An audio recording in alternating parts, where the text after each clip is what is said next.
कैसे हैं आप लोग। एक बार वापस से आपका स्वागत है मेरे चैनल में। आज मैं आपके लिए लेके आया हूँ हमारे साइंस के अंदर बायोलॉजी का एक टॉपिक है। बॉटनी में एक टॉपिक आता है जिसे कहते हैं पादप हार्मोन। पादप हार्मोन जो हमारे फाइटो हार्मोन भी कहलाते हैं। फाइटो शब्द हम पेड़ पौधों के लिए काम में लेते हैं। परीक्षा में कई जगह इनसे संबंधित प्रश्न आ जाते हैं, तो थोड़ा डिटेल से हम इसको अध्ययन करते हैं ताकि किसी भी तरह का प्रश्न हमसे छूटे नहीं। इस टॉपिक से टॉपिक का नाम हमारे पादप हार्मोन। कई बार क्या है, इसके बारे में सही जानकारी हमें नहीं मिल पाती, तो आपको सही जानकारी यहाँ से मिलेगी, तो आप हमारे साथ बने रहिए। शुरुआत करते हैं पादप हार्मोन के बारे में। पादप हार्मोन जिसे हम वनस्पति हार्मोन भी कहते हैं, क्या होते हैं? ये वो रसायन होते हैं जो क्या करते हैं, पौधों की वृद्धि, विकास, फूल आने, पत्तियों के झड़ने, बीज अंकुरण, ये सब जो प्रक्रियाएं होती हैं इन सब को कंट्रोल करते हैं, नियंत्रित करते हैं। मतलब जैसे हमारे शरीर के अंदर हमारी जो अंतःस्रावी ग्रंथियां होती है वो हमारे अंदर हार्मोन का स्त्रावन करती है, उसी प्रकार पेड़ पौधों में भी हार्मोन होते हैं जो उनकी वृद्धि, विकास, फूल आना, पत्तियों में झड़ना, बीज अंकुरण, ये जो क्रियाएं होती हैं इनको नियंत्रित करते हैं। इन्हीं पादप वृद्धि हार्मोन नियामक भी कहते हैं या फाइटो हार्मोन भी कहते हैं। प्लांट ग्रोथ रेगुलेटर्स भी कहा जाता है इनको। अब बात करें हार्मोन की, तो पादप हार्मोन तीन तरह के होते हैं। क्या होते हैं? पादप हार्मोन कितने प्रकार के होते हैं? तीन प्रकार के होते हैं। एक तो पादप वृद्धि प्रवर्तक, मतलब ऐसे हार्मोन जो पादपों में वृद्धि को बढ़ावा देते हैं, बढ़ाते हैं, उन्हें हम क्या कहते हैं? वृद्धि में सहायक होते हैं।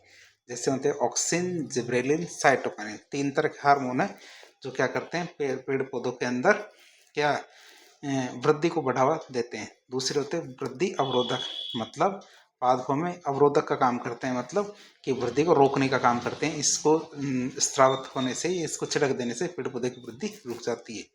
जैसे हमारा एब्सिसिक अम्ल होता है, एब्सिसिक एसिड।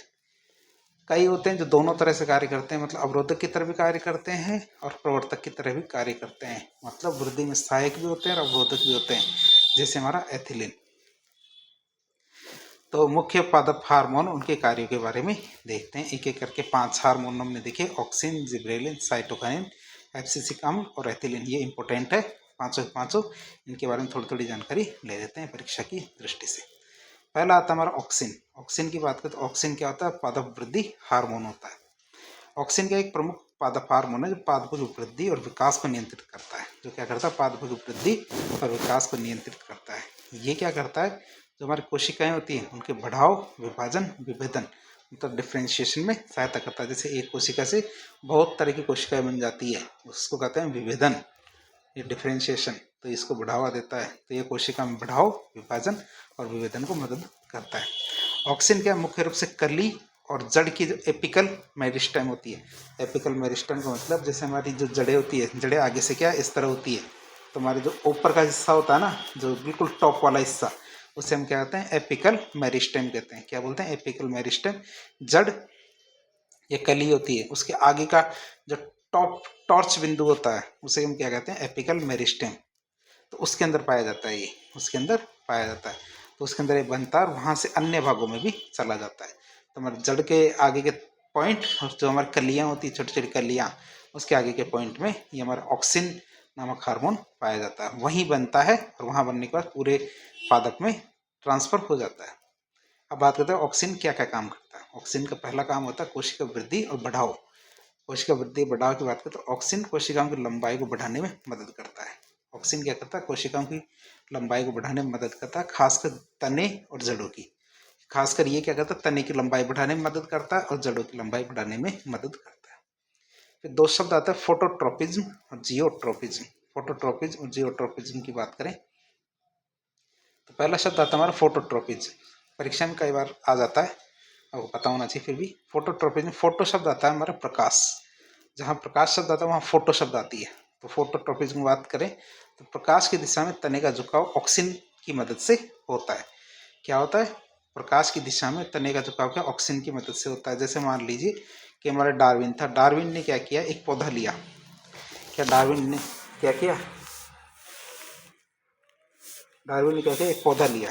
जैसे एक पौधा लिया, ये एक पौधा लिया, ठीक है। अब पौधे को क्या है? खिड़की के बगल में रख दिया, अंधेरे कमरे में रख दिया, लेकिन खिड़की के बगल में रख दिया। तो थोड़े टाइम बाद देखा कि पौधा ऐसे तो आगे ऊपर बढ़ना चाहिए, लेकिन पौधा ऊपर बढ़ने की बजाय कैसे? ऐसे करके ऐसे ऊपर की तरफ इधर मुड़ जाता है। तो जो डार्विन था उसने ये देखा कि पेड़ पौधे क्या है, प्रकाश की तरफ बढ़ते हैं। किधर बढ़ते हैं? प्रकाश की तरफ बढ़ते हैं। सीधे बढ़ना कोई जरूरी नहीं है, क्या प्रकाश की तरफ उनका झुकाव होता है।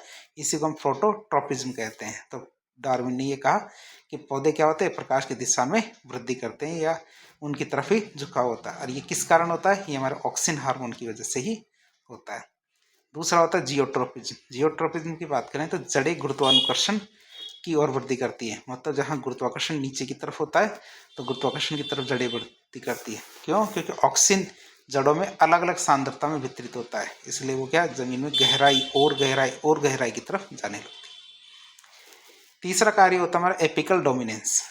क्या था? एपिकल डोमिनेंस की बात करें तो मुख्य तना जो शूट अपेक्स तेजी से बढ़ता और पार्श्व कलियों का विकास दब जाता है। बात ही करें, सीधी बात करें एपिकल डोमिनेंस के मतलब कि जब पौधा ये होता है छोटा सा, तो वो हमेशा तेजी से ऊपर बढ़ने की कोशिश करता है और ऊपर बढ़ने की कोशिश करता है और ऊपर बढ़ने की कोशिश करता है, इसकी बजाय कि वो मोटा नहीं होता पहले, वह तेजी से लंबा होने की कोशिश करता है, ऊपर की तरफ बढ़ने की कोशिश करता है, न कि मोटा होने की। कई बार क्या होता है, जो डालियां भी होगी ना इस पेड़ की, तो पेड़ की डाली में ऊपर की तरफ निकलने की कोशिश करती है, ज़्यादा नीचे की तरफ से निकलने की कोशिश नहीं करती। एक समय ऐसा आता है कि नीचे से तो निकलना ही बंद हो जाती है। इसी चीज़ को हम क्या बोलते हैं? एपिकल डोमिनेंस कहते हैं। कि मुख्य तना शूट होता है, जो हमारा एपिकल शूट अपेक्स होता है, जो बीचों बीच का तना होता है, उसकी बात कर रहे हैं। सबसे पहले वो तेजी से बढ़ता है, पार्श्वकलियों का विकास दब जाता है। इसीलिए तो क्या होता है कि जब हम चाहते हैं कि जो पेड़ पौधे क्या नीचे से घने हो जाए, तो हम क्या करते हैं, उनके एपिकल शूट, इसका मतलब जो ऊपर की कलियां होती है उसको काट देते हैं, जिससे वो क्या नीचे से घना होने लगता है। इसको हम कहते हैं एपिकल डोमिनेंस। फिर आता है जड़ और शाखाओं का विकास। तो कम सांद्रता में ऑक्सिन जड़ों की वृद्धि को बढ़ाता है। कम सांद्रता होती है तो ऑक्सीजन क्या करता है? जड़ों की वृद्धि को बढ़ाएगा। अधिक सांद्रता में यह तने और शाखाओं की वृद्धि में मदद करता है। वह ज़्यादा मात्रा हो तो इससे क्या पेड़ पौधे तने और शाखाओं में वृद्धि होती है। कम मात्रा होती है तो क्या होता है? तो इसमें जड़ों में वृद्धि होती है। फिर फल विकास, ये फ्रूट डेवलपमेंट की बात करें तो बिना निषेचन के फल बनने में सहायता करता है। जिसे हमारे बीज रहित टमाटर बनते हैं, केले होते हैं, तो हमारे जो पार्थेनोकार्पी, परीक्षा में कई बार पूछ लिया जाए, जो हमारे अनिषेक फलन या पार्थेनोकार्पी, ये बिना निषेचन के फल बनाने की सहायता कौन करता है? हमारे ऑक्सिन नामक जो हार्मोन होता है ये करता है। जैसे हमारे कई टमाटर बने हुए हैं जिसमें बीज नहीं होते हैं, कई केले हैं जो बिना बीज के, बिना निषेचन के ही हो जाते हैं, जिसको कहते हैं पार्थेनोकार्पी या अनिषेक जनन। तो अनिषेक फल होते हैं हमारे बिना निषेचन के, तो इसमें हमारा ऑक्सीजन सहायता करता है। पत्ती और फलों के झड़ने की रोकथाम। तो ऑक्सीजन क्या करता है? पत्तियों और फलों के गिरने को धीमा कर देता है। यदि पेड़ पौधों में ऑक्सीजन की मात्रा ज़्यादा है तो फल क्या होते हैं, पत्ती क्या होती है? फल और पत्तियां पेड़ पौधे पर अधिक समय तक टिकती है। यदि इसकी कमी होगी तो पत्तियां और फल समय से पहले झड़ना शुरू कर देते हैं। ऑक्सीजन क्या करता है? पत्तियों और फलों के गिरने की गति को धीमा कर देते हैं। अब बात करें ऑक्सीजन क्या एक ही प्रकार का होता है? ऑक्सीजन किस तरह का होता है उसकी बात करें। प्रमुख प्रकार के ऑक्सीजन की बात करें तो ऑक्सीजन भी दो तरह के होते हैं। एक प्राकृतिक ऑक्सीजन जो प्रकृति में पाए जाते हैं, दूसरा होता है कृत्रिम ऑक्सीजन जो हमारे प्रयोगशाला में बनाए जाते हैं। प्राकृतिक ऑक्सीजन की बात करें तो इन्हें IAA एक ऑक्सीजन है, indole 3 acetic acid. Indole 3 acetic acid हमारे क्या है? प्राकृतिक ऑक्सीजन है। ये सबसे सामान्य और प्रभावी प्राकृतिक ऑक्सीजन होता है। सबसे सामान्य प्रभावी प्राकृतिक ऑक्सीजन होता है इंडोल 3 एसिटिक एसिड। दूसरा होता है इंडोल ब्यूटायरिक एसिड। दूसरा क्या होता है? Indole butyric acid. ये हमारे IBA कहते हैं, ये भी एक प्रकार का ऑक्सीजन है और ये मुख्य रूप से जड़ें विकसित करने में काम आता है। इंडोल ब्यूटायरिक एसिड, यदि आपको याद हो कि जैसे हमारी जो गुलाब की कलियां होती है, ये जो कलिकाएँ वो आपको कलमें होती है, उनको क्या है? ऑक्सीजन के अंदर डुबोकर जो उगाया जाता है। तो ऑक्सीजन में किसको अंदर डुबोया जाता है? इंडोल ब्यूटायरिक एसिड के अंदर डुबोकर उनको जब उगाते हैं तो उसमें जड़ें जल्दी से जल्दी आने लग जाती है। हमारे जो IAA इंडोल 3 एसिटिक एसिड, तो उसका सूत्र है ये, यदि आप चाहें तो इसको नोट कर सकते हैं। इंडोल 3 एसिटिक एसिड का सूत्र है ये। अब बात करेंगे कौन कौन से हमारे ऑक्सीजन हैं जो प्रयोगशाला में बनाए गए हैं। तो प्रयोगशाला के अंदर एक तो आपको पता होगा 2,4-D जो हमारे कीटनाशक होता है, खरपतवार होता है, तो उसकी बात करें तो 2,4-D मतलब 2,4-डाइक्लोरोफिनॉक्सी एसिटिक एसिड। तो हमारे ये खरपतवार नाशक के रूप में भी काम में लिया जाता है, लेकिन वर्तमान में इसको बंद कर दिया गया है। फिर आता है NaA। NaA मतलब नेफ्थलीन एसिटिक एसिड।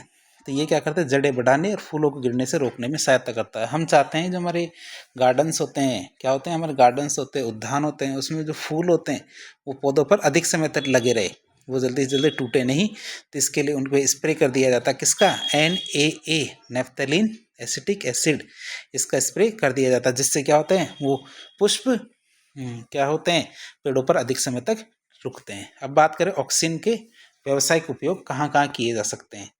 पहला उपयोग आता है हमारे कृषि में, तो फसल उत्पादन बढ़ाने और वृद्धि को नियंत्रित करने में इसका उपयोग होता है।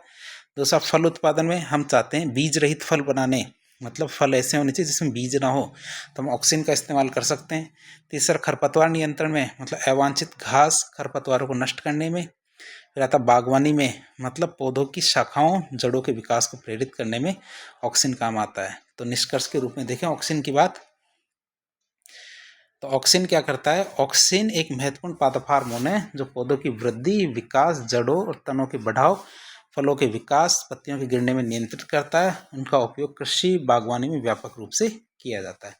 इनका उपयोग कहाँ किया जाता है, कृषि और बागवानी में व्यापक रूप से किया जाता है। दूसरा पादप हार्मोन आता है हमारे, कौन सा, जिब्रेलिन। कौन सा हार्मोन आता है, जिब्रेलिन। जिब्रेलिन की बात करें तो पौधों की वृद्धि को बढ़ाने वाला हार्मोन होता है। ये भी क्या होता है, पौधों की वृद्धि को बढ़ाने वाला हार्मोन होता है। तो जिब्रेलिन एक बहुत ही इंपॉर्टेंट हार्मोन है, प्रमुख पादप हार्मोन है, जो मुख्य रूप से पौधों की लंबाई बढ़ाने, फूल आने, बीज अंकुरण और फलों के विकास में सहायता करता है। ये क्या करता है, पौधों की लंबाई बढ़ाने, फूल आने, बीज अंकुरण और फलों के विकास में सहायता करता है। इसका उत्पादन क्या, पौधों की युवा पत्तियों, जड़ों और बीजों में होता है। इसका उत्पादन कहाँ होता है, पौधों की युवा पत्तियों, जड़ों और कहाँ होता है, बीजों में होता है। अब बात करें जिब्रेलिन के इंपॉर्टेंट कौन कौन से कार्य होते हैं, जिब्रेलिन क्या क्या कार्य करता है उसके बारे में देखते हैं कि जिब्रेलिन कौन कौन से कार्य करता है। पहला सबसे इंपॉर्टेंट कार्य, तने की लंबाई बढ़ाना। क्या, तने की लंबाई बढ़ाने की बात करें जिब्रेलिन की, तो जिब्रेलिन क्या करता है, कोशिकाओं की वृद्धि और विभाजन को बढ़ावा देता है, जिससे तना लंबा और मजबूत हो जाता है। जिससे तना क्या होता है, लंबा और मजबूत हो जाता है। बौने पौधों की लंबाई बढ़ाने में ये मदद करता है। ऐसे पौधे जो बौने रह जाते हैं, हाइट कम रहती है, जिब्रेलिन के छिड़काव से उनकी लंबाई बढ़ जाती है। दूसरा, सीड जर्मिनेशन या बीज अंकुरण की बात करें तो निष्क्रिय बीजों को अंकुरित करने में मदद करता है। जैसे हमारे जो स्टोरेज के अंदर, कोल्ड स्टोरेज के अंदर बीज पड़े रहते हैं, जब हमको यदि उनको उगाने की कोशिश करते हैं तो नहीं उगते हैं, वो क्या होते हैं, नहीं उगते हैं। तो इसलिए हम क्या करते हैं, उनके ऊपर जिब्रेलिन का छिड़काव कर देते हैं, जो क्या करता है, बीज अंकुरण या सीड जर्मिनेशन में मदद करता है। जिब्रेलिन क्या है, एमाइलेज एंजाइम के स्त्राव को प्रेरित करता है, जो बीजों में संग्रहित स्टार्च है उसको सरल शर्करा में बदल के अंकुरण में सहायता करता है। जिब्रेलिन क्या करता है, एमाइलेज एंजाइम होता है पेड़ पौधों के अंदर, तो उसके स्त्रावन को बढ़ावा देता है। वो चाहता है कि इस एंजाइम बढ़े। तो इस एंजाइम के बढ़ने से क्या होता है, इसके एंजाइम के बढ़ने से बीजों में जो स्टार्च होता है वो सरल शर्करा में बदल जाता है, जिससे अंकुरण होने शुरू हो जाता है। तीसरा आता है हमारा फूलों में वृद्धि। क्या, फूलों की वृद्धि है, फ्लावरिंग इंडक्शन की बात करें तो फ्लावरिंग इंडक्शन में क्या होता है कि कुछ पौधों में ये फूलों के बनने को प्रेरित करता है। जैसे कई पौधे होते हैं जिसमें काफ़ी लेट फूल आते हैं, क्या होते हैं, काफ़ी लेट फूल आते हैं, तो उन्हें फूल क्या, इसके जिब्रेलिन के स्त्रावण से, ये छिड़काव करने से फूल तेजी से बनने लगते हैं। विशेष रूप से लंबी रातों वाले पौधे, क्या, लंबी रातों वाले पौधों में ये तेजी से फूल बनाना शुरू कर देता है। अब हम बात करेंगे फलों का विकास, फ्रूट डेवलपमेंट। फलों के विकास की बात करें, फ्रूट डेवलपमेंट की, तो बिना निषेचन के फल विकसित करने में मदद करता है। ये क्या करता है, बिना निषेचन के फल विकसित करने में मदद करता है। जैसे बीज रहित अंगूर, टमाटर, इनके स्त्राव से बीज रहित अंगूर, टमाटर बन जाते हैं। फलों के आकार को बढ़ाने में भी सहायता करता है। जिब्रेलिन क्या करता है, फलों के आकार को साइज में बढ़ाने में मदद करता है। जैसे सेब छोटे छोटे होते हैं, लेकिन जिब्रेलिन की मदद से सेबों के आकार बढ़ जाता है। पत्ती और फलों के गिरने को रोकना, पत्तियों और फलों के गिरने को रोकना की बात करें तो जिब्रेलिन कुछ फलों और पत्तियों को गिरने से रोकता है। जिब्रेलिन क्या करता है, कुछ पत्तियों और फलों को गिरने से रोकता है, जिससे उनकी गुणवत्ता बनी रहती है। जिससे क्या, उनकी गुणवत्ता बनी रहती है। क्यों, क्योंकि कई पादपों में फल क्या होते हैं, कच्ची हालत में ही गिर जाते हैं। तो जिब्रेलिन के छिड़काव से फल क्या होते हैं, अधिक समय तक पेड़ पौधों पर रुकते हैं, जिससे उनमें उनको पकना शुरू हो जाता है। फिर कंद और बल्बों का विकास, ट्यूबर और बल्ब ग्रोथ की बात करें तो आलू, प्याज, लहसुन जैसे कंदीय पौधों के विकास में सहायता करता है। आलू, प्याज, लहसुन जैसे जो कंदीय पौधे होते हैं, मतलब जो ट्यूबर फॉर्म या बल्ब फॉर्म में होते हैं, जमीन के नीचे उगते हैं, जिब्रेलिन के छिड़काव से क्या है, वो मोटे हो जाते हैं, क्या उनकी साइज बड़ी हो जाती है। फिर आता है कौन कौन से जिब्रेलिन हार्मोन हमारे मार्केट में अवेलेबल है, हमें कौन कौन से पता है। तो बात करें अब तक 100 से अधिक प्रकार के जिब्रेलिन हार्मोन खोजे जा चुके हैं, लेकिन मुख्य रूप से कौन कौन से जिब्रेलिन हार्मोन काम में लिए जाते हैं इस दुनिया जानती है।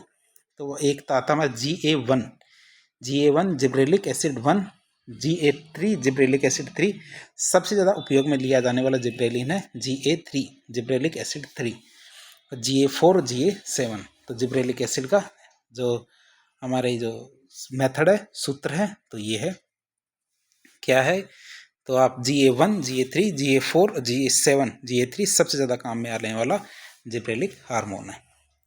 अब बात करें जिब्रेलिक हार्मोन है तो उसका व्यावसायिक उपयोग कहाँ कहाँ किया जाता है। सबसे पहले कृषि में, तो चावल और गेहूं जैसी फसलों की वृद्धि को नियंत्रित करता है। ये चावल और गेहूं जैसी जो फसलें होती है उसकी वृद्धि को नियंत्रित करने का काम करता है जिब्रेलिक हार्मोन। फिर अंकुरण की प्रक्रिया को तेजी करता है, या अंकुरण की प्रक्रिया में तेजी लेके आता है। फिर आता फल उत्पादन में, क्या फल उत्पादन की बात करता है, अंगूर टमाटर संतरे जैसे फलों के आकार को बढ़ाने में मदद करता है। क्या करता है, अंगूर टमाटर संतरे जैसे जो फल होते हैं उनके आकार को बढ़ाने में वृद्धि करता है। फिर बात करें हमारे बिना बीज वाले फलों के उत्पादन में, क्या बिना बीज वाले फलों के उत्पादन में भी ये मदद करता है, बिना बीज वाले फलों के उत्पादन में मदद करता है। फिर बात करें बागवानी, तो फूलों के उत्पादन में मदद करता है बागवानी में। बौने पौधों की ऊंचाई बढ़ाने में मदद करता है। शर्करा उद्योग की बात करें, जो चीनी उद्योग होता है, तो चीनी उद्योग में ये जिब्रेलिन हार्मोन क्या काम आता है, ये जिब्रेलिन हार्मोन के उपयोग से क्या, तो गन्ने की लंबाई बढ़ जाती है, और गन्ने की लंबाई बढ़ने से क्या, उसमें रस की मात्रा भी बढ़ जाती है, तो उससे फायदा ही होता है। तो निष्कर्ष के रूप में हम देखें जिब्रेलिन हार्मोन के बारे में, तो जिब्रेलिन हार्मोन क्या होता है, एक बहुत ही महत्वपूर्ण पादप हार्मोन होता है जो पौधों की लंबाई बढ़ाने, बीज अंकुरण, फूल और फल उत्पादन में बहुत अच्छी भूमिका निभाता है। इसका उपयोग कृषि बागवानी में फसलों और फलों की गुणवत्ता और उत्पादन बढ़ाने में किया जाता है। तीसरा हार्मोन आता है हमारे कौन सा, साइटोकाइनिन। तीसरा हार्मोन आता है कौन सा, साइटोकाइनिन। साइटोकाइनिन की बात करें तो कोशिका विभाजन और पौधों की वृद्धि को नियंत्रित करने वाला हार्मोन है। यह कोशिका विभाजन और पौधों की वृद्धि को नियंत्रित करने वाला हार्मोन है। ये साइटोकाइनिन एक प्रमुख पादप हार्मोन होता है। साइटोकाइनिन क्या होता है, एक प्रमुख पादप हार्मोन है जो मुख्य रूप से क्या, कोशिका विभाजन, कोशिका की वृद्धि, शाखाओं का विकास, पत्तियों के परिपक्व होने को नियंत्रित करता है। क्या, पत्तियों के परिपक्व होने को नियंत्रित करता है। यह पौधों में जड़ों, अंकुरित बीजों और फलों में पाया जाता है। ये क्या है कि जड़ों, अंकुरित बीजों और फलों में पाया जाता है, और यह कोशिका विभाजन, कोशिका की वृद्धि, पौधों की वृद्धि, शाखाओं के विकास और पत्तियों के परिपक्व होने को कंट्रोल करता है। अब हम बात करेंगे साइटोकाइनिन काम क्या करता है। साइटोकाइनिन के प्रमुख कार्यों की बात करें तो पहला कार्य इसका है कोशिका विभाजन को बढ़ावा देना। पहला कार्य क्या है इसका, कोशिका विभाजन को बढ़ावा देना। तो साइटोकाइनिन माइटोसिस को बढ़ा देता है, जिससे क्या, कोशिकाएं तेजी से विभाजित होती है। ये उत्तक संवर्धन में भी बहुत इंपॉर्टेंट भूमिका निभाता है। क्या करता है, उत्तक संवर्धन, ये टिश्यू कल्चर, हम प्राकृतिक रूप से कोशिकाओं को बढ़ाने की कोशिश करते हैं टिश्यू कल्चर के जरिए, तो उसको बढ़ाने में हमारे साइटोकाइनिन काम आता है। फिर आता है एपिकल डोमिनेंस को कम करना। साइटोकाइनिन क्या, पार्श्व कलिकाओं को विकास को बढ़ाता है, जिससे पौधों में अधिक शाखाएं बनती है। जैसे हम चाहते हैं, जैसे कई रेलिंगें होती है, हम पेड़ पौधों या छोटे छोटे झाड़ियों की मदद से हम क्या करते हैं, छोटे छोटे घनी झाड़ियाँ बनाने की कोशिश करते हैं। तो उसमें क्या है, हम ऑक्सीजन की बजाय क्या, साइटोकाइनिन जो यदि हार्मोन छिड़क दें तो उससे क्या होते हैं, जो उनकी पार्श्व कलिकाएँ हैं वो तेज़ी से विकसित होती है, पार्श्व और नीचे की जो शाखाएँ बननी शुरू हो जाती है। ऑक्सीन मुख्य तने की वृद्धि को बढ़ाता है, जबकि साइटोकिनिन पार्श्व कलिकाएं होती है उसकी वृद्धि को बढ़ाता है। जैसे कि ये एक पादप है, तो ऑक्सीन क्या है, यहाँ टॉप में पाया जाता है, ये क्या करता है, पौधे को ऊपर की तरफ बढ़ाता है, जबकि साइटोकिनिन अगल बगल में यहाँ शाखाएं लाना शुरू कर देता है, ऊपर की तरफ नहीं बढ़ाता, वो नीचे की तरफ बढ़ाने की कोशिश करता है। तो हमने देख लिया इस चीज़ को। फिर आता है हमारे पत्तियों के पीलेपन को रोकना। कई बार क्या होती है, पत्तियां क्या कुपोषण की वजह से पीली पड़ जाती है, क्या पत्तियां कुपोषण की वजह से पीली पड़ जाती है, जिससे पत्तियां और पादप क्या भद्दे लगने लगते हैं। तो उनको रोकने के लिए साइटोकिनिन क्या करता है, पत्तियों की उम्र बढ़ाने की प्रक्रिया को धीमा कर देता है, जिससे वे क्या अधिक समय तक हरी और सक्रिय बनी रहती है। तो पत्तियों को पीलापन पड़ने पहले क्यों, क्योंकि पीली पड़ने के बाद फिर वो झड़ जाएगी, तो साइटोकिनिन क्या करता है, उसको पीलापन ना रोक देता है या कम कर देता है, जिससे अधिक समय तक वो पेड़ पौधों पर लगी रहती है।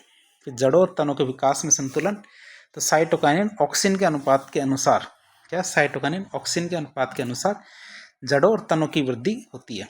साइटोकाइनिन और ऑक्सिन के अनुपात के अनुसार जड़ें और तने इन दोनों की वृद्धि होती है। अधिक साइटोकाइनिन तनों और शाखाओं को विकसित करता है, जबकि अधिक ऑक्सिन जड़ों की वृद्धि को बढ़ावा देता है।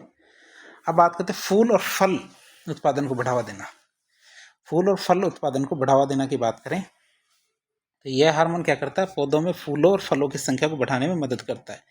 क्या यह हार्मोन क्या करता है, यह पौधों में फूलों और फलों की संख्या को बढ़ाने में मदद करता है। कुछ मामलों में परिपक्व फलों की गुणवत्ता को बेहतर बनाता है। क्या जो हमारे परिपक्व फल होते हैं उनकी गुणवत्ता को बेहतर बनाने में भी मदद करता है। फिर सीड जर्मिनेशन में सहायता की बात करें तो निष्क्रिय बीजों को अंकुरित करने में भी सहायता करता है। निष्क्रिय बीजों को अंकुरित करने में ये सहायता करता है। ये हमारे साइटोकाइनिन हार्मोन है। अब मार्केट में कौन कौन से प्रकार के साइटोकाइनिन हार्मोन पाए जाते हैं उनकी बात करें तो दो तरह के होते हैं, तो प्राकृतिक और एक कृत्रिम। तो प्राकृतिक की बात करें तो जियाटिन सबसे सामान्य और प्रभावी साइटोकाइनिन होता है। कौन सा, जियाटिन। जियाटिन क्या होता है, सबसे सामान्य और प्रभावी साइटोकाइनिन होता है। फिर होता है डाईहाइड्रोजियाटिन, फिर आइसोपेंटेनिल एडेनिन, आइसोपेंटेनिल एडेनिन। तो ये हमारे कुछ साइटोकाइनिन है प्राकृतिक रूप से पाए जाते हैं। जो कौन कौन से, जियाटिन, जियाटिन हमारे नॉर्मली और प्रभावी रूप से साइटोकाइनिन पाया जाता है। फिर डाईहाइड्रोजियाटिन, डाईहाइड्रोजियाटिन, फिर आइसोपेंटिलिन, पेंटेनिल एडेनिन, तो IPA, आइसोपेंटेनिल एडेनिन, ये हमारे साइटोकाइनिन प्राकृतिक रूप से पाया जाता है। अब देख लेते हैं ये हमारे साइटोकाइनिन है। साइटोकाइनिन का जो मेथड है, सूत्र है, उसकी बात करें तो ये सूत्र है, आप इसको नोट कर सकते हैं। वैसे तो कोई पूछता नहीं सूत्र के बारे में, लेकिन यदि आप याद करेंगे लिख लिख के तो आपको आसानी से याद हो जाएगा। फिर बात करें हमारे कृत्रिम रूप से साइटोकाइनिन कौन कौन से पाए जाते हैं। क्या कृत्रिम साइटोकाइनिन की बात करें, अभी तो हमने प्राकृतिक देखे थे, हम कृत्रिम देख लेते हैं, मतलब मानव द्वारा निर्मित। तो काइनेटिन, काइनेटिन की बात करें तो प्रयोगशाला में विकसित किया गया पहला साइटोकाइनिन कौन सा था, काइनेटिन। फिर जो ऐसा साइटोकाइनिन जो प्रयोगशाला में विकसित किया गया था वो कौन सा था, काइनेटिन। फिर आता 6 benzyl amino purine. 6 benzyl amino purine की बात करें, BAP, व्यावसायिक रूप से उपयोग किया जाने वाला कृत्रिम साइटोकाइनिन। क्या व्यावसायिक रूप से प्रयोग किया जाने वाला कृत्रिम साइटोकाइनिन कौन सा हमारा, ये 6 बेंजीन एमिनो प्यूरिन। अब हम बात करेंगे साइटोकाइनिन के व्यावसायिक उपयोग के बारे में। क्या साइटोकाइनिन के व्यावसायिक उपयोग के बारे में देखें तो सबसे पहले कृषि में क्या उपयोग होता है, तो फसलों की गुणवत्ता और उत्पादन बढ़ाने में, क्या फसलों की गुणवत्ता और उत्पादन बढ़ाने में हमारे साइटोकाइनिन का उपयोग किया जाता है। फिर अंकुरण को बढ़ावा देने, पौधों की वृद्धि को नियंत्रित करने में, क्या अंकुरण को बढ़ावा देने और पौधों की वृद्धि को नियंत्रित करने में काम आता है। दूसरा हमारा बागवानी में, मतलब पौधों में अधिक शाखाएं विकसित करने में काम आता है। फिर कटिंग और ग्राफ्टिंग के लिए दौरान पौधों की वृद्धि को तेज करने में, हम जैसे कलियां बनाते हैं शाखाओं, जैसे गुलाब की कलियां, जो डालियां होती हैं, इनका प्रयोग करके हम नए नए पौधा बनाने की कोशिश करते हैं, इसे हम कटिंग और ग्राफ्टिंग कहते हैं। तो इसके दौरान क्या पौधों की तेज से वृद्धि करने में सहायता करता है। और फल और सब्जी उत्पादन में सहायता करता है, मतलब फलों के आकार गुणवत्ता को बेहतर बनाने में भी मदद करता है। ठीक है, फलों के आकार गुणवत्ता को बेहतर बनाने में मदद करता है। पत्तियों के समय से पहले पीले होने को भी रोकता है। फिर आता है टिश्यू कल्चर, उत्तक संवर्धन में मदद करता है। कृत्रिम रूप से पौधों के विकास में भी सहायता करता है। क्या कृत्रिम रूप से पौधों के विकास में सहायता करता है। कोशिका विभाजन को तेज करने और नए पौधों को विकसित करने में भी मदद करता है। क्या कोशिका विभाजन को तेज करने और नए पौधों को विकसित करने में भी मदद करता है। अब साइटोकाइनिन का निष्कर्ष के रूप में देखें तो साइटोकाइनिन एक बहुत ही महत्वपूर्ण हार्मोन है जो कोशिका विभाजन, पार्श्व शाखाओं की वृद्धि, पत्तियों को बढ़ाने, पत्तियों के जीवन काल को बढ़ाने, बीज अंकुरण में सहायक। इसका उपयोग कृषि, बागवानी और उत्तक संवर्धन में व्यापक रूप से किया जाता है। तो साइटोकाइनिन के बाद आता हमारा एब्सिसिक एसिड। क्या था, एब्सिसिक एसिड। तो एब्सिसिक एसिड पौधों का एक तनाव हार्मोन होता है। क्या होता है, तनाव हार्मोन होता है पौधों का। एब्सिसिक एसिड एक प्रमुख पादप हार्मोन है जो क्या पौधों में तनाव, सहनशीलता, पादपों को, पत्तियों और फलों के झड़ने, बीजों की निष्क्रियता, जल संतुलन को नियंत्रित करता है। इसे तनाव हार्मोन भी कहते हैं। क्यों, क्योंकि प्रतिकूल परिस्थितियां जैसे सूखा, ठंड, लवणीयता, इनमें पौधों की रक्षा करता है। कौन सा, एब्सिसिक एसिड क्या तनाव हार्मोन कहलाता है। और ये विपरीत परिस्थितियां होती है, प्रतिकूल परिस्थितियों में पेड़ पौधों की रक्षा करता है। तो सूत्र देख सकते हैं आप एब्सिसिक एसिड का, एब्सिसिक एसिड का सूत्र देख सकते हैं। डायग्राम चित्र को आप याद भी कर सकते हैं लिख के, यदि आप याद करेंगे तो आपको बेहतर नंबर आएंगे। फिर आता है एब्सिसिक एसिड की कार्य। एब्सिसिक एसिड की कार्य की बात करें तो पानी की कमी या ड्रॉट के दौरान पौधों की सुरक्षा। जब पौधों में पानी की कमी होती है तो एब्सिसिक एसिड क्या करता है, स्टोमेटा जो हमारे पादपों के रंध्र होते हैं, क्या होते हैं, पादपों की पत्तियों के अंदर पाए जाने वाले रंध्र होते हैं, इनको हम स्टोमेटा कहते हैं, उनको बंद कर देता है। क्यों? क्योंकि पेड़ पौधों में पानी की वैसे ही कमी है, यदि रंध्र खुले रहेंगे तो पानी भाप बन के उड़ जाएगा। तो उन क्या करते हैं, स्टोमेटा या रंध्रों को बंद कर देते हैं, जिससे पानी की हानि की कमी होती है और पौधे सूखने से बच जाते हैं। फिर आता है हमारे बीज और कली की निष्क्रियता। तो एब्सिसिक एसिड क्या करता है, बीजों को समय से पहले अंकुरित होने से रोकता है। एब्सिसिक एसिड क्या करता है, बीजों को समय से पहले अंकुरित होने से रोकता है। यह क्या करता है, प्रतिकूल परिस्थितियों में बीजों और कलियों की निष्क्रियता को बनाए रखता है। क्या? यह प्रतिकूल परिस्थितियों में बीजों और कलियों को निष्क्रिय बनाए रखता है ताकि वो क्या करे, ताकि वे अनुकूल परिस्थितियों में ही विकसित हो, ताकि वे अनुकूल परिस्थितियों में ही विकसित हो। इसके लिए क्या, बीजों और कलियों को क्या निष्क्रिय बना के रखता है। फिर आता हमारा पत्तियों और फलों का झड़ना, मतलब लीफ और फ्रूट एब्सिसेशन, मतलब ये एब्सिसन लेयर के निर्माण को प्रेरित करता है, जो जिससे पत्तियां और फल परिपक्व होने के बाद गिर जाते हैं। कई बार क्या आप देखते होंगे, पेड़ पौधे में पत्तियां लगी होती हैं और जैसे आप पत्ती को टच करते हो पत्तियां टूट के गिर जाती हैं। तो इसका मतलब ये होता है कि जो हमारे एब्सिसन लेयर होती है पेड़ पौधों और पत्तियों के बीच में, तो वो लेयर बनने के बाद क्या, तो पत्तियां आसानी से वहाँ से टूट के गिर जाती हैं। तो ये हमारी एब्सिसिक एसिड, ये एब्सिसन लेयर है, इसके निर्माण को प्रेरित करता है। फिर बात करें तनाव सहनशीलता बढ़ाना। क्या तनाव सहनशीलता बढ़ाने की बात करें, स्ट्रेस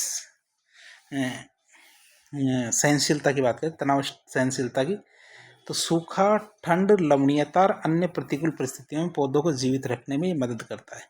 ये क्या करता है, सूखा, ठंड, लवणीयता और अन्य प्रतिकूल परिस्थितियों में क्या पौधों को जीवित रखने में मदद करता है। यह विभिन्न जैविक और पर्यावरणीय तनावों के प्रति पौधों की प्रतिक्रिया को नियंत्रित करता है। यह क्या करता है, विभिन्न जैविक और पर्यावरणीय तनावों के प्रति पौधों की प्रतिक्रिया को नियंत्रित करता है। फिर बात करें पौधों की वृद्धि को अवरुद्ध करना, इनहिबिशन ऑफ सेल ग्रोथ। तो एब्सिसिक अम्ल क्या करता है, कोशिकाओं के विभाजन और वृद्धि को रोकता है। एब्सिसिक अम्ल क्या करता है, कोशिकाओं के विभाजन और वृद्धि को रोकता है, जिससे पौधा प्रतिकूल परिस्थितियों में अधिक ऊर्जा बचा पाता है। पौधे क्या करते हैं, प्रतिकूल परिस्थितियों में जो अधिक ऊर्जा बचा पाते हैं। अब बात करते हैं एब्सिसिक एसिड कहाँ से प्राप्त किया जाता है, मतलब एब्सिसिक एसिड के स्रोत की बात करें तो जो हमारे परिपक्व पत्तियाँ होती है, मैच्योर लीव्स होती है, बीज होते हैं, जड़ें होती है, और साथ ही साथ तनाव की स्थिति में पेड़ पौधे इसे उत्पन्न करते हैं। एब्सिसिक एसिड को हमारे तनाव की स्थिति में पेड़ पौधे उत्पन्न करते हैं। तो परिपक्व पत्तियाँ, बीज, जड़ें और तनाव की स्थिति में एब्सिसिक एसिड अपने आप ही उत्पन्न होता ही है। अब बात करें एब्सिसिक एसिड के व्यावसायिक उपयोग की बात करें तो कृषि में क्या काम आता है, बीजों की निष्क्रियता बनाए रखने, अंकुरण को नियंत्रित करने के लिए। हम चाहते हैं बीजों के अंदर अंकुरण ना हो, जो गोदामों में हम सीड्स कंजर्व करके रखते हैं, प्रिजर्व करके रखते हैं, हम चाहते हैं वो उगे नहीं, तो उनकी निष्क्रियता को बनाए रखने के लिए उनमें एब्सिसिक एसिड का छिड़काव कर देते हैं। सूखे के दौरान पौधों की पानी बचाने की जो क्षमता है उसको बढ़ाने के लिए एब्सिसिक एसिड काम आता है। बागवानी की बात करें तो फलों पत्तियों के गिरने को नियंत्रित करने में हमारे एब्सिसिक एसिड काम आता है। क्या, फलों और पत्तियों के गिरने को नियंत्रित करने के लिए बागवानी में, और पौधों को प्रतिकूल जलवायु परिस्थितियों से बचाने के लिए, क्या, पौधों को प्रतिकूल जलवायु परिस्थितियों से बचाने के लिए हमारे एब्सिसिक एसिड काम आता है। फिर आता है उत्तक संवर्धन या टिश्यू कल्चर में। तो पौधों में कोशिका वृद्धि को नियंत्रित करने, उन्हें अनुकूल परिस्थितियों के लिए तैयार करने में हमारे टिश्यू कल्चर मतलब उत्तक संवर्धन में एब्सिसिक एसिड काम आता है। निष्कर्ष के रूप में देखें एब्सिसिक एसिड के बारे में, तो निष्कर्ष के रूप में क्या होगा कि एब्सिसिक एसिड क्या करता है, एब्सिसिक एसिड पौधों के तनाव प्रतिक्रिया तंत्र का प्रमुख हिस्सा होता है। ये बीज निष्क्रियता, स्टोमेटा बंद करने, फलों और पत्तियों के गिरने, सूखे से सुरक्षा में मदद करता है, इसलिए इसे तनाव हार्मोन के रूप में जाना जाता है और एक कृषि और बागवानी में बहुत इंपॉर्टेंट भूमिका निभाता है। अब हम बात करते हैं पांचवा हार्मोन आता है हमारा एथिलीन। एथिलीन की बात करें तो एथिलीन फल पकाने और परिपक्वता वाला हार्मोन होता है। क्या होता है, फल पकाने और परिपक्वता वाला हार्मोन होता है। एथिलीन एकमात्र गैसीय हार्मोन होता है जो फल पकाने, पत्तियों, फूलों को झड़ने, अंकुरण और तनाव प्रक्रिया में महत्वपूर्ण भूमिका निभाता है। बाकी चार देखे थे वो गैसीय नहीं थे, ये अकेला गैसीय हार्मोन है। ये पौधों में सभी अंगों मतलब जड़, तना, पत्तियां, फूल और फल इनके द्वारा उत्पन्न होता है। सभी अंग होते हैं जिनके द्वारा इनका जो उत्पन्न होता है, लेकिन विशेष रूप से फलों में इनकी मात्रा ज़्यादा होती है। लेकिन क्या होता है, फलों में इनकी मात्रा सबसे ज़्यादा होती है। हम जानते हैं एथिलीन का सूत्र, ये सूत्र आप देख सकते हैं, बीच में कार्बन है, दोनों तरफ दो दो हाइड्रोजन है, बीच में डबल बॉन्ड है। क्या ये बीच में डबल बॉन्ड है दोनों कार्बन के बीच में। अब हम बात करें एथिलीन के प्रमुख कार्यों के बारे में। पहला कार्य आता है फ्रूट राइपनिंग, मतलब फलों को पकाना। या एथिलीन के प्रमुख कार्यों में पहला कार्य आता है फलों को पकाना। तो एथिलीन फल पकाने की प्रक्रिया को तेज कर देता है। एथिलीन क्या करता है, फल पकाने की प्रक्रिया को तेज कर देता है। केले, आम, टमाटर, सेब, संतरा आदि फलों में इसकी मदद से प्राकृतिक रूप से पकने की प्रक्रिया होती है। क्या होती है, केले, आम, टमाटर, सेब, संतरा आदि फलों में क्या है, इसकी मदद से प्राकृतिक रूप से पकने की प्रक्रिया होती है। मतलब इसमें यदि छिड़क देते हैं तो फल जल्दी और आसानी से पक जाते हैं। स्टार्च और कार्बनिक अम्लों को शर्करा में परिवर्तित करता है, जिससे फल मीठे और नरम हो जाते हैं। एथिलीन जो गैस होती है, इस गैस को छिड़कने से क्या होता है, कार्बनिक अम्लों को शर्करा में बदल दिया जाता है, जिससे फल मीठे और नरम हो जाते हैं। दूसरा होता है हमारा पत्तियों और फूलों का झड़ना, तो एब्सेसिशन ऑफ लीव्स एंड फ्लावर्स। तो परिपक्व पत्तियां और फूल गिरने से पहले एथिलीन का उत्पादन करती है। तो पत्तियां और फूल क्या है, गिरने से पहले एथिलीन का उत्पादन करती है, और ये एथिलीन ही क्या करती है, एब्सेसिक लेयर बनाती है। और ये एब्सेसिक लेयर बनने से पत्तियां और फूलों को पौधों से अलग करने में सहायता मिलती है आसानी से। फिर बीज अंकुरण की बात करें, सीड जर्मिनेशन की, बीज अंकुरण को बढ़ावा देना। कुछ पौधों में एथिलीन बीज अंकुरण को तेज करने में मदद करता है। कुछ पौधों में क्या करता है, एथिलीन बीज अंकुरण को तेज करने में मदद करता है। चावल जैसे हमारे जलवायु संवेदनशील पौधे हैं, उनमें यह अंकुरण को प्रेरित करता है, बीज अंकुरण को प्रेरित करता है हमारे एथिलीन। फिर फूलों के खुलने में सहायता, मतलब फूल फ्लावरिंग की बात करें तो फूलों के खुलने में सहायता की बात करें तो कुछ पौधों में एथिलीन फूलों के खिलने को बढ़ावा देता है। क्या, फूलों के खिलने को बढ़ावा देता है। अनायास और आम, अनानास होते हैं जो हमारे पाइनएप्पल, तो अनानास और आम जैसे पौधों में फूल के खिलने के लिए एथिलीन का उपयोग किया जाता है। फिर तने की मोटाई और वृद्धि की बात करें तो जब पौधा यांत्रिक तनाव में होता है, मतलब मैकेनिकल स्ट्रेस में होता है, तो एथिलीन तने की मोटाई को बढ़ाता है और लंबाई की वृद्धि को क्षीण करता है, कम करता है। तो कई बार हमने देखा होगा, जैसे बरगद के पेड़, बड़े बड़े पेड़ होते हैं, समय के साथ क्या उनका तनाव मोटा ही होता जाता है, हमारा एथिलीन की वजह से मोटा होता है। जब पौधों में यांत्रिक तनाव या मैकेनिकल स्ट्रेस में होता है तो एथिलीन तने की मोटाई को बढ़ाता है और लंबाई की वृद्धि को कम कर देता है। यह प्रक्रिया एथिलीन त्रय प्रक्रिया, ट्रिपल रेस्पॉन्स कहलाती है। क्या कहलाती है, ट्रिपल रेस्पॉन्स कहलाती है। आप इसे याद रखेंगे, परीक्षा में कई बार आ जाए तो ट्रिपल रेस्पॉन्स एथिलीन त्रय प्रक्रिया किसे कहते हैं। फिर आता तनाव प्रक्रिया, प्रतिक्रिया, स्ट्रेस रेस्पॉन्स। बाढ़, घाव, संक्रमण और अन्य तनाव की स्थिति में पौधा एथिलीन उत्पन्न करता है, जिससे उसे प्रतिकूल परिस्थितियों से निपटने में मदद मिलती है। क्या होती है, प्रतिकूल परिस्थितियों से निपटने में उसे मदद मिलती है। फिर आता है एथिलीन की व्यावसायिक उपयोग। क्या, एथिलीन के व्यावसायिक उपयोग की बात करें, फलों को कृत्रिम रूप से पकाने में। क्या, फलों को कृत्रिम रूप से पकाने में की बात करें तो कृषि और व्यापार में एथरेल, क्या एथरेल जैसे यौगिकों का उपयोग फलों को तेजी से पकाने में किया जाता है।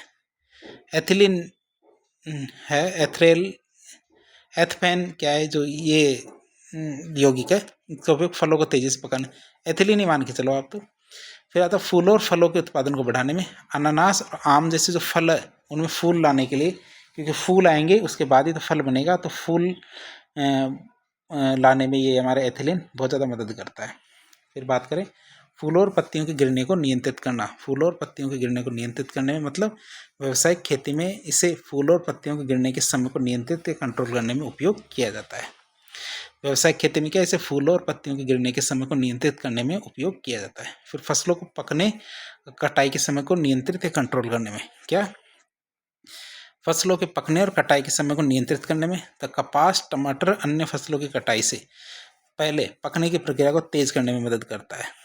कि कपास, टमाटर, अन्य फसलों की कटाई से पहले पकने की जो प्रक्रिया होती है, उसको प्रक्रिया को तेज करने में ये मदद करता है। फिर निष्कर्ष की बात करके देखें इसकी, तो एथिलीन क्या, एक महत्वपूर्ण गैसीय पादप हार्मोन है। एथिलीन क्या होता है, एक गैसीय पादप हार्मोन है जो मुख्य रूप से फल पकाने, पत्तियों और फूलों के झड़ने, बीज अंकुरण, पौधों की तनाव प्रक्रिया को नियंत्रित करता है। इसका उपयोग कृषि और बागवानी में फसल उत्पादन और गुणवत्ता बढ़ाने में किया जाता है। तो ये हमने 5 तरह के हार्मोन देखे और ओवरऑल हार्मोनों का जो पादप हार्मोन इसका निष्कर्ष देखें तो पादप हार्मोन पौधों की वृद्धि और उनकी विभिन्न जैविक क्रियाओं को कार्यों को नियंत्रित करने में बहुत ही महत्वपूर्ण भूमिका निभाते हैं। ये हार्मोन प्राकृतिक रूप से पौधों द्वारा उत्पादित होते हैं, लेकिन कई बार कृषि और बागवानी में इनका उपयोग कृत्रिम रूप से भी किया जाता है। तो इस तरह आज के लेक्चर में हमने पादप हार्मोन के बारे में देखा, उनके उपयोग देखे, उनके सूत्र देखे, किस तरह से वो पादप वृद्धि को नियंत्रित करते हैं, इसके बारे में देखा। तो इस तरह के इन्फॉर्मेटिव वीडियो देखने के लिए हमारे चैनल से जुड़े। वीडियो यदि पसंद आया तो वीडियो को लाइक करें, चैनल को सब्सक्राइब करें, अपने दोस्तों के साथ शेयर करें। धन्यवाद।